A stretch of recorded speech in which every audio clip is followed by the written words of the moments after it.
ეს არის რუბრიკა ბათუმელი, რომელსაც მე ია გოლიაძე წარმოგიდგეთ. ამ კვირის სტუმარი სტუდენტთა ფედერაციის პრეზიდენტი გიგა ფარტენაძეა. ჩვენი რესპონდენტი ბათუმის შოთა რუსთაველის უნივერსიტეტის იურიდიული ფაკულტეტის მაგისტრანტია. მას ასე, როგორია ახალგაზრდა ბათუმელის ხედვები მშობლიურ ქალაქზე, ინტერვიუდან გაიგებთ. მოგესალმები გიგა, მადლობა რომ ხარ ჩვენი რუბრიკის სტუმარი. მოდი ჩვენ ინტერვიუ დავიწყოთ პირველი კითხვით. რას ნიშნავს შენთვის ბათუმელობა, რა პასუხისმგებლობა არის ამ ქალაქის მკვიდრობა და ზოგადად რა დამოკიდებულება გაქვს ბათუმის მიმართ? მოგესალმებით, მივესალმებით ჩვენ მაყურებელს და პირველ რიგში ძალიან დიდი მადლობა მინდა გადავუხადო ტელეარხ ერას დაინტერესებისთვის. ეს ჩემთვის დიდი პასუხისმგებლობა ერთგვარი, რომ დღეს ასე ვთქვათ, აი იმ პროფილით, რასაც ქვია ნამდვილი ბათუმელი, აქვს ვარ და საუბრობ ამ თემაზე. რას ნიშნავს ჩემთვის ბათუმელობა და რასთან ასოცირდება ჩემი ქალაქი? ჩვენ ყველას გვაქვს ჩვენი გაგება ამ კუთხით. ბათუმელობა ნიშნავს ჩემთვის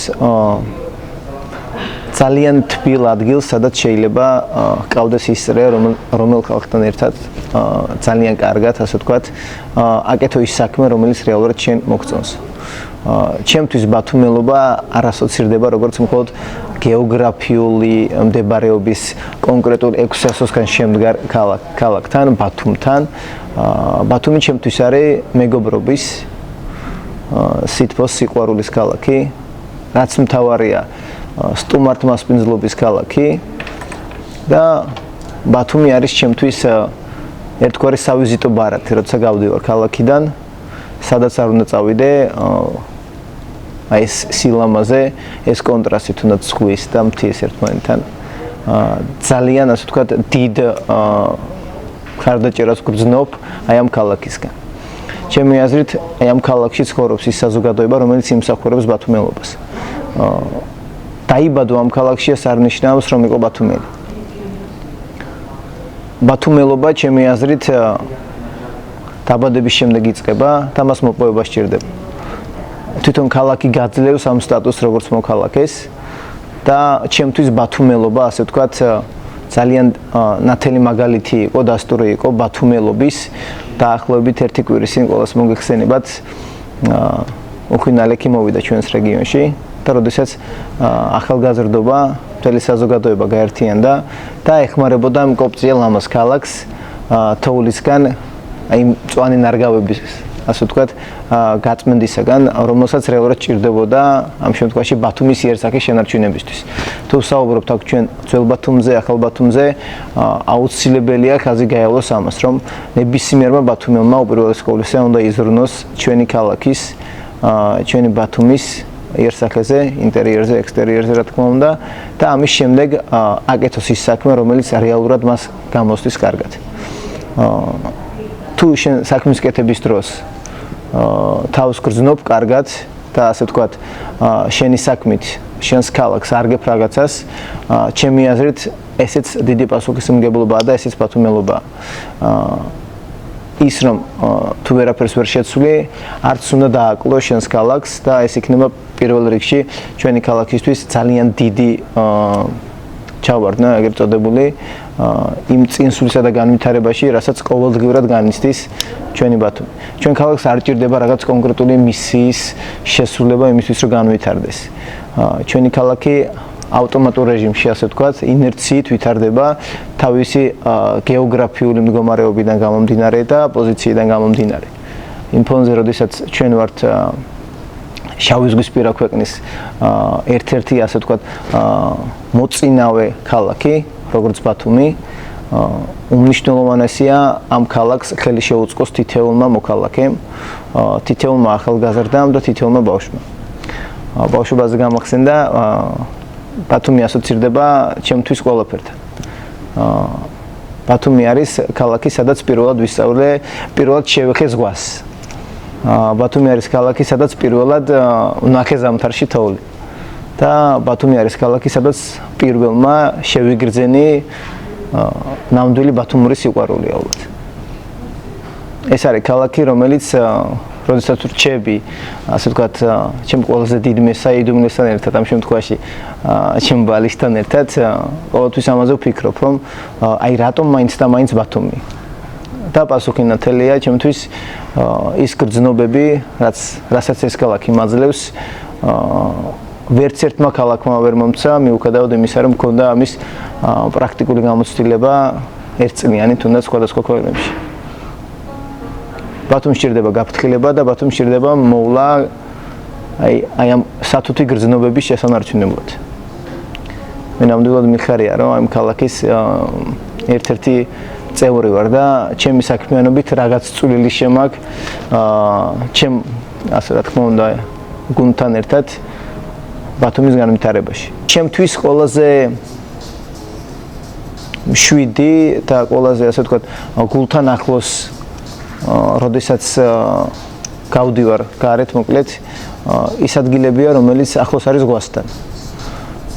ადგილები, რომლებიც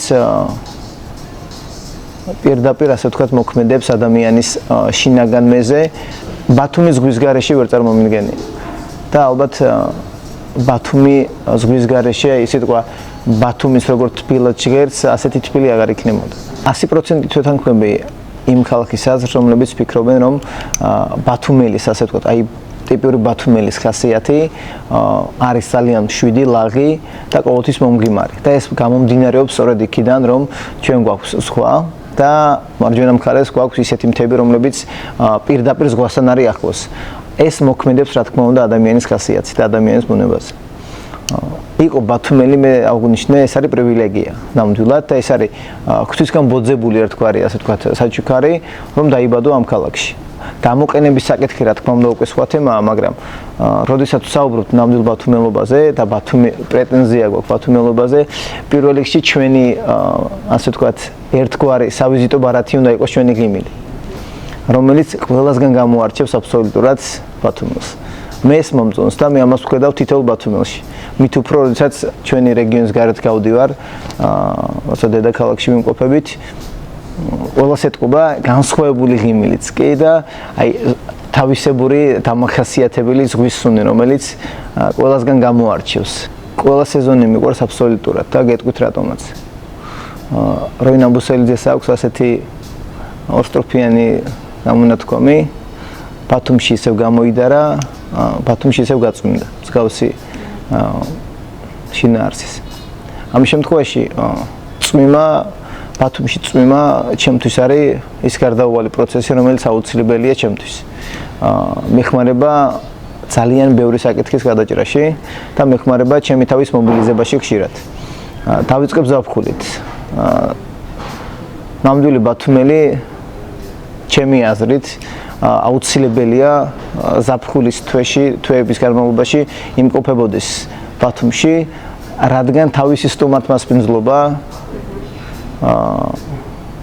რეალიზებაში მოაქტინოს და ნამდვილად დავუმტკიცოთ იმ ხალხს, რომ ჩვენ ბათუმელები გამოვირჩევით ამით. შემოდგომას რაც შეეხება, შემოდგომა შეიძლება ითქვას ჩემთვის ყველაზე საყვარელი პერიოდია, გამომდინარე იქიდან, რომ ეს არის გარდამავალი პროცესი, უშუალოდ ზაფხულიდან ზამთრამდე. და ამ დროს ბათუმში სრულიად განსხვავებული სიტუაციები ხდება და სრულიად განსხვავებული ამინდია შეიძლება ითქვას რა, როგორც ურთიერთობებში, როგორც ქუჩებში, თუნდაც როგორც ბათუმის ბულვარში, 26 მაისის პარკის მიმდებარე ტერიტორიაზე, ეს თუნოს ფოთლის წვენის პროცესი და ასე შემდეგ. ეს არის ყველაზე საინტერესო ოქროს პერიოდი ჩემი აზრით ბათუმში, რომელიც აუცილებლად თითოეულმა ქართველმა და არა მხოლოდ ქართველმა უნდა ნახოს, რათა გაიცნოს ბათუმი უფრო ახლოს. ჩვენი მეორე კითხვა რა შეცვლიდი ბათუმში, ხომ არ ფიქრობ, რომ რაიმე არის შესაძლებელი? ამ თემასთან დაკავშირებით ბევრი მიფიქრია და განსაკუთრებით აქცენტი ყურადღება გავამახვილე ბოლო 10 წლის განმავლობაში, რასაც ვაკვირდები, რა უნდა შეიცვალოს, როგორ უნდა შეიცვალოს და რა მოუხდება პირობითად ჩვენ ქალაქს ყველაზე მეტად. ის ფონი რაც გვაქვს ჩვენ დღეს, რეალობა რაც არის, ეს არის ყველაზე სასიამოვნო პროცესი, როდესაც თუნდაც ყველა დამეთანხმება ალბათ, როდესაც შემოდიხარ ბათუმში, თამარის დასახლებიდან როცა გამოდიხარ, ბათუმს უკვე ეტყობა, რომ ის რადიკალურად განსხვავებულ ქალაქად გარდაიქმნა ბოლო 10 წლის განმავლობაში. ამას ემატება ძველი ბათუმი, რომელსაც ასე ვთქვათ იერსახე კონტრასტშია თუნდაც ძველსა და ახალს შორის. რა შეიძლება შეიცვალოს ბათუმში? პირველ რიგში აუცილებელია მეტი ღიმილი ჩვენ საზოგადოებაში. მომღიმარი საზოგადოება, რომელიც უბრალოდ არ აჩვენებს თავის პრობლემას იმ ხალხს, რომელიც ქუჩაში დადის და უბრალოდ გაუღიმებს, როდესაც შეხვდება სხვას, უცხოს. ამ შემთხვევაში ჩემი აზრით ეს ისეთი გადამდები პროცესია, რომელიც დღის ბოლოს ისეთ შედეგს მოგცემს, რომ გამორიცხულია თუნდაც რაიმე ნეგატივი მოგცეს ურთიერთობაში. აუცილებლად მინდა გამომახვილო აქცენტი სტუდენტურ ცხოვრებაზე. ბათუმს აქვს უნიკალური შესაძლებლობა გახდეს არა მხოლოდ რეგიონალური, არამედ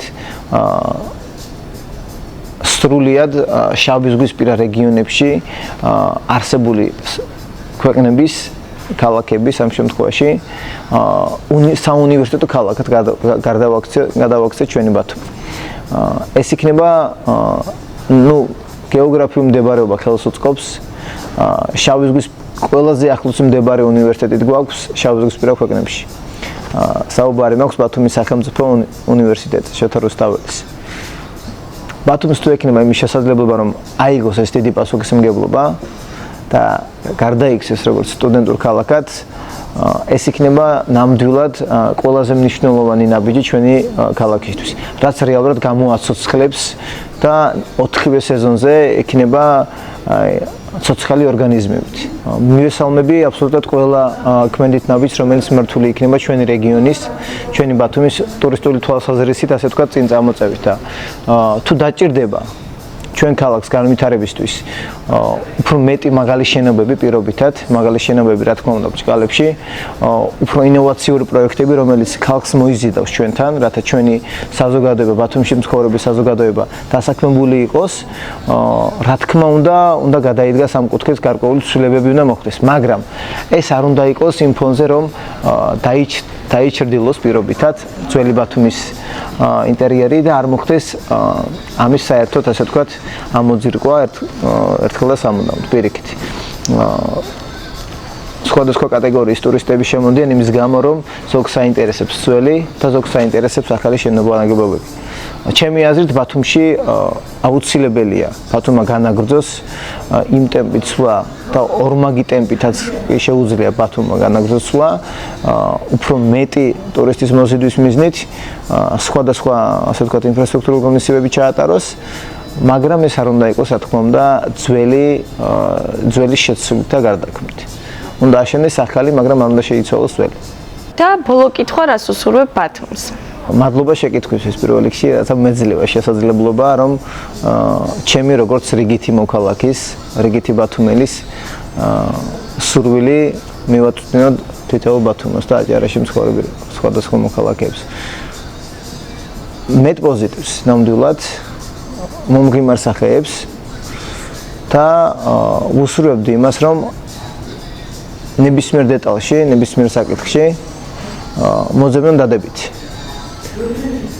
რათა თავიანთი საქმე, ამ შემთხვევაში ბათუმელებზე მაქვს საუბარი, ორმაგად ასე ვთქვათ წინ წავიდეს და ამან არ გააჩეროს და არ დააბრკოლოს მათი მოძრაობა. ბათუმს უსურვებდი იმას, რომ აი ეს პათოსი რაც შენარჩუნებული აქვს დღეს და ეს ნამდვილად არ ვიცი ვერ აღწერ სიტყვებით, აი ამ ქალაქის დანიშნულება რაც არის რა, ალბათ ბევრისთვის სითბო, სიყვარული და ასე შემდეგ, უბრალოდ ვისურვებდი, რომ გაორმაგებული იყოს და ის ხალხი, ვინც ჩამოვა ჩვენთან, ის ხალხი, ვინც დაიბადება აქ, ნამდვილად შეიგრძნოს ჩვენი ბათუმის დანიშნულება, მისი დამოკიდებულება და მისი ზოგადად ცხოვრებაში შემოსვლა. და ბათუმს უსურვებ იმას, რომ განაგრძოს ზრდა, განაგრძოს პროგრესი, არ შეჩერდეს, არ შეაჩეროს, რაც მთავარია თავისი მსვლელობა, აი ის მსვლელობა, რომელიც გულისხმობს ევროპული ოჯახის წევრობას, ის მისია, რაც დაისახა ბათუმმა, რომ უნდა გახდეს ევროპული ოჯახის წევრი, აუცილებლად უნდა შეასრულოს და რა თქმა უნდა განვითარება ბათუმელებთან ერთად.